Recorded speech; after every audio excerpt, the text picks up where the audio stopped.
Le CICAR, le comité interprofessionnel du canard à rôtir, présente votre émission Si nous s'aimions. Julien Martinet. Donc on se retrouve pour la troisième partie, sous laquelle on va la finir en beauté avec Jean-Marc Perrochon, restaurateur sur la côte vendéenne. Bonjour Jean-Marc, bienvenue à l'émission. Bonjour. On va attaquer la partie moins scolaire. C'est ça. Moins formelle. Moins formelle, mais tout aussi délicieuse, je pense. J'espère. Est-ce que tu peux te présenter ? Alors, Jean-Marc Perrochon, donc j'ai le restaurant JM Perrochon et l'hôtellerie des Brisants à Bretignolles-sur-Mer, placé sur la Corniche, qui est un restaurant donc étoilé depuis 11 ans. C'est notre 11e année étoilée. Et on est installé depuis 20 ans. D'accord. Et j'ai attaqué ma 50e année de cuisine.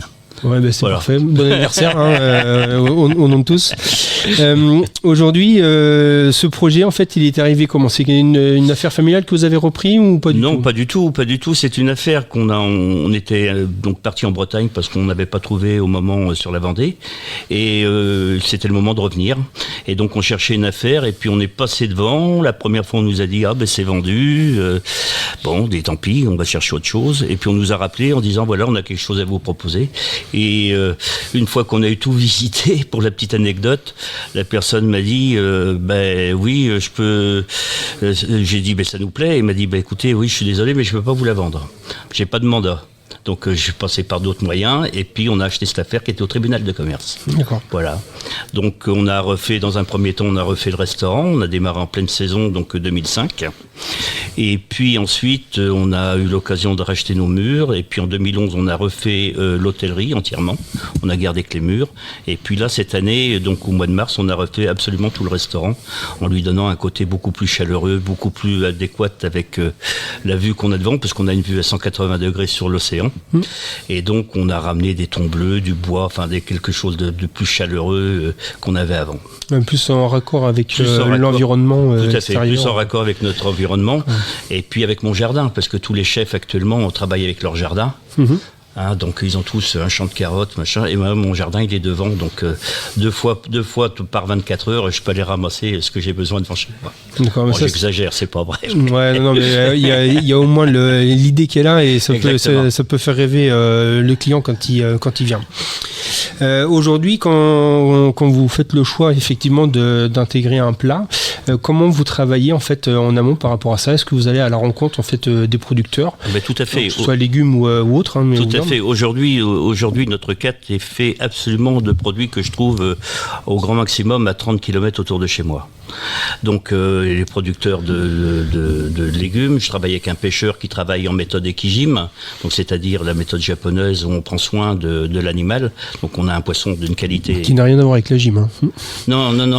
D'abord, quand on me voit bien que je suis pas un adepte. Je peux pas juger, j'y connais rien. Non, mais tu me vois. Oui. Donc non, c'est une méthode. Donc le pêcheur prend son poisson à la ligne, au palanque, va le mettre dans son vivier, le poisson va déstresser, il va le ramener au port et là il va le tuer en une demi-seconde, en lui donnant un coup sur le cervelet. Et ensuite, à l'aide d'une aiguille spéciale, il va le vider de son sang. Donc ce qui va enlever toutes les toxines de l'animal et puis qui va lui donner un délai de conservation beaucoup plus long. C'est pour ça que les Japonais avaient mis ça au point pour leur sushi. Et deux, qui va lui donner une qualité de chair beaucoup plus savoureuse. D'accord. Et donc là, on est un peu moins poisson, on est plus sur l'aspect canard. Alors justement, là on travaille aussi donc avec des producteurs locaux. Ouais. Là pour le canard, on en travaille régulièrement parce que d'abord je me fais un point d'honneur étant dans la région de Challans à défendre ce produit, et je travaille donc moi avec la maison Dupont, donc avec le filet de canard bio, et là on en fait régulièrement. Et ce produit qui est un produit extrêmement savoureux, on peut le travailler avec la mer parce que ma cuisine est vraiment basée sur l'océan. 100% de ma carte est sur l'océan. Mais quand je travaille avec le canard, comme on l'a travaillé régulièrement, on va le travailler, moi je le travaille beaucoup avec la betterave, et on va le travailler avec une chapelure d'algues. Algues et agrumes. Donc on va faire sécher de l'algue, on va faire sécher de l'agrume, un peu de gingembre, on va moudre tout ça, et ça va emmener une saveur un peu iodée au produit. Et ce canard, là, comme ça, on ressent vraiment son goût, quoi. Et puis puis c'est un produit qui est magnifique, le canard de Châlons. Et effectivement, il peut se présenter comme sous différents aspects en termes d'assiette. C'est quelque chose qui est assez riche effectivement. Et qui se marie avec beaucoup de choses et avec laquelle on peut faire beaucoup de choses. Là on parle du filet, donc oui, on peut le faire. En ce moment, c'est les barbecues. Tiens, allez, on prend un petit filet de canard, on va le faire griller un petit peu sur le barbecue. Au dernier moment, on peut faire un petit laquage. Si on aime un petit peu la cuisine japonisante, on met un peu de miel à réduire avec un peu de soja. Au dernier moment, on rajoute un petit peu de coriandre, un petit peu de gingembre dedans. Et puis, une fois que le canard est quasiment cuit, hop, avec un pinceau, on va le laquer comme ça. Et puis, avec les copains, c'est formidable ça. Avec un petit vin de Brême, avec modération, bien évidemment. Bien évidemment. Je vois pas Roland qui est légèrement sous le côté, mais alors, par contre, il y en a un qui est en train de rêver là. C'est Mickaël, il est en train d'imaginer son canard là, cuisiné comme ça. Et on va faire des affaires ensemble. C'est ça. Il me donne faim.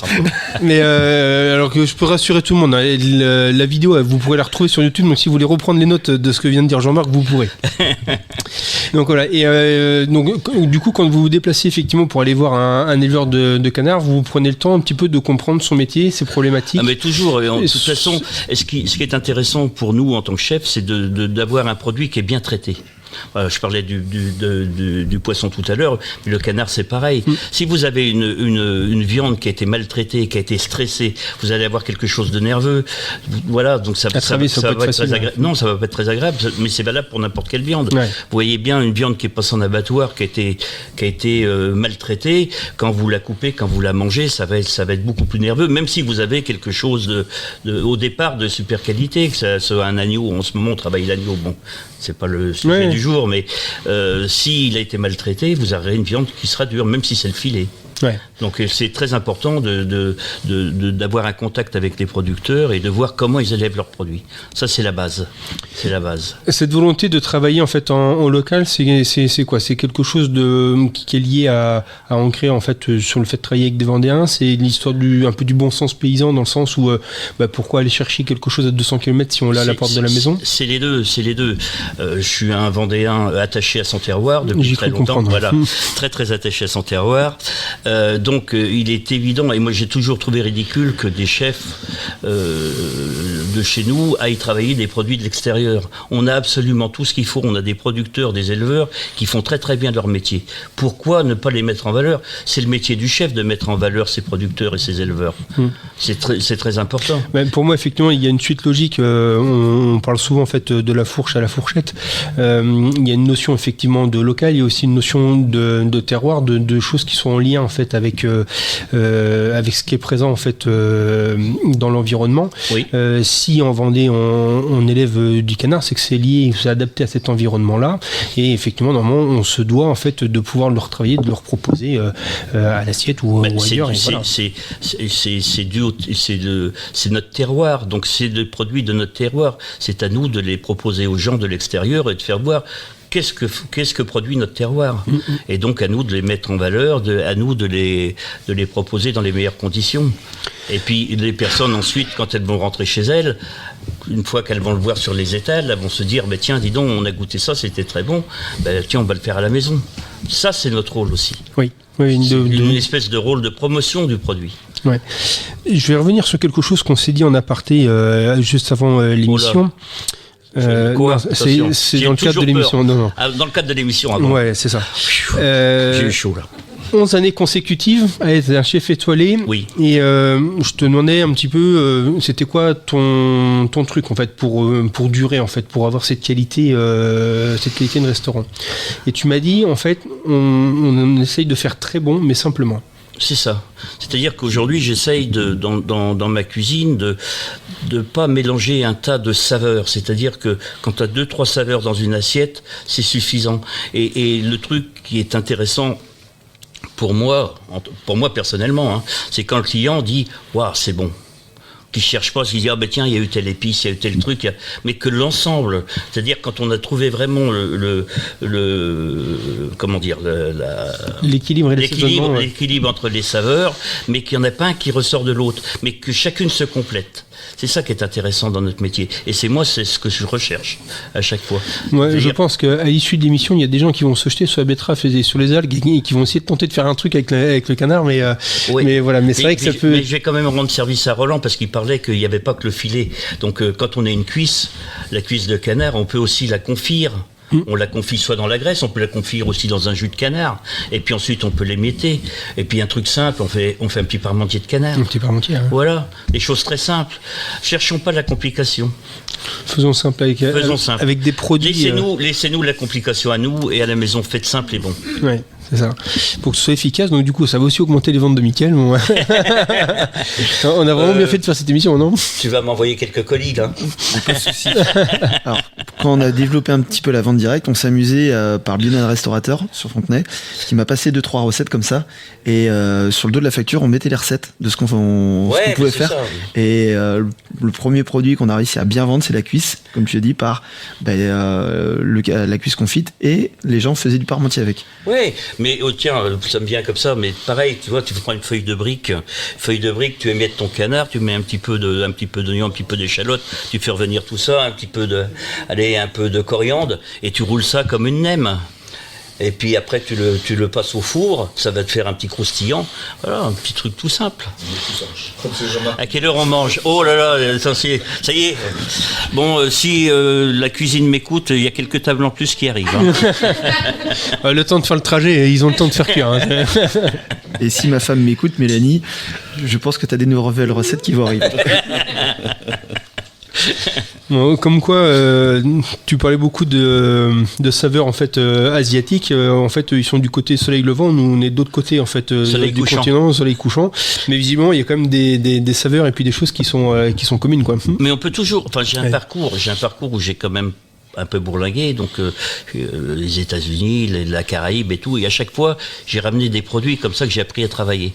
Et donc forcément, par la force des choses, je les inclus un petit peu dans ma cuisine. Hein. Ouais. Avec justesse pour justement.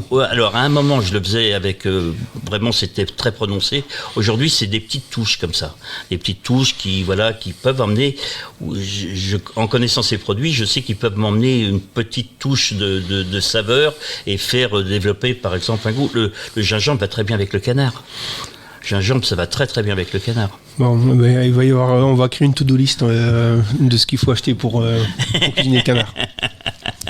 Mais écoute, merci Jean-Marc, c'était un bonheur de t'avoir au micro et de t'écouter parler, parce qu'on voit que tu fais ton métier avec passion et que tu y attaches beaucoup de passion à travers ça. C'est un très beau métier et à tous les jeunes qui nous écoutent, c'est un métier qui est très dur, on ne va pas dire le contraire, mais par contre c'est un métier passionnant où le matin on arrive dans sa cuisine et on peut créer n'importe quoi.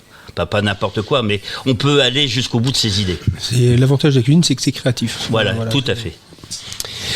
Merci à toi, merci à tous les invités. Je vais laisser le micro une dernière fois à Friendship pour WhatsApp et je vous retrouve pour l'année prochaine, pour la saison prochaine, pour Si nous s'aimions, pour une nouvelle grille de programme. Voilà. Merci, je vous souhaite un bel été à tous, à toutes.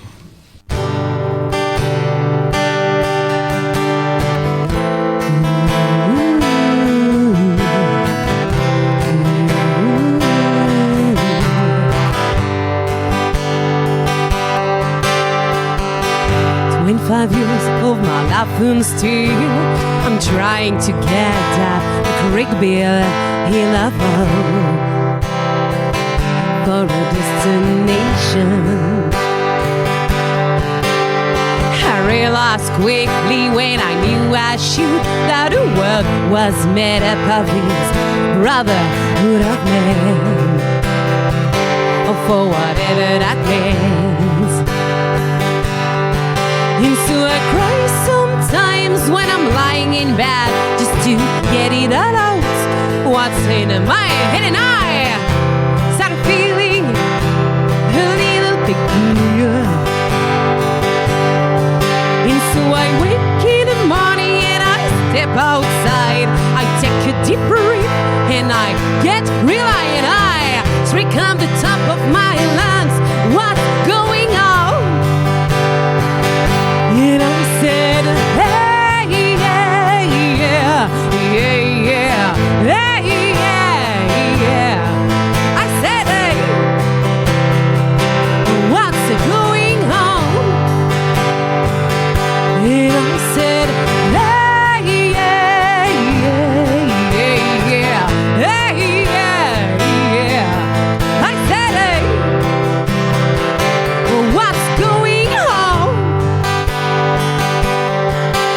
try? Oh my God, do I try?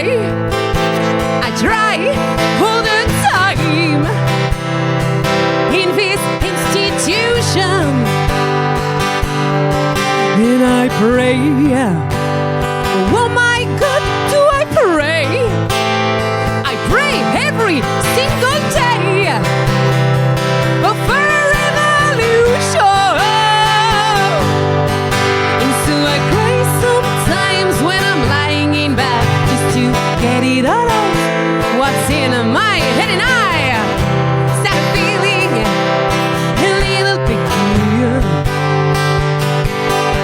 And so I wake in the morning and I step outside. I take a deep breath and I get cry, and I sit on the top of my lungs. What's going on? And I said, hey, yeah, yeah, yeah, hey, yeah, yeah. I said, hey, oh, what's going on? And I said, hey, yeah, yeah, yeah, yeah, hey, yeah, oh, yeah, yeah, yeah. I said, hey, oh, what's going on? 25 years of my life and still I'm trying to get up the Caribbean in a boat for a destination.